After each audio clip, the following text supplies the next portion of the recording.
Класиране деца 2007 година без уред. На първо място Цветозара Миленкова Вербащ. Второ място Юлиана Тотева Левски Илияна. На трето място Виктория Паскова Розова Гърга. На трето място също Жаклин Аведисян Черноморец. Четвърто място Ванеса Емилова Тракия Пловдив. На пето място Елизабет Русалова Тракия Лик Пловдив. На шесто място две състезателки Вяра Соколова Диамант и Анелия Мартинова Левски Плюс. На седмо място Майя Момчева Олимп. Осмо място Дария Каваршиева Олимпия 74. Девето място Надежда Соколова Диамант. Десето място Симона Добрева Олимпия 74. И 11 място Доротея Ангелова Диамант. Награждава госпожа Нина Алексиева, главен съдия на състезанието.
Благодаря ви, деца!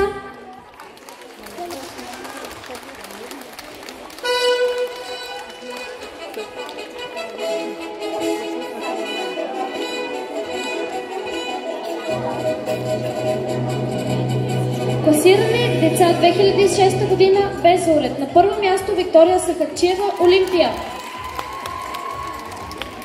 Второ място Йоанна Митева Берое.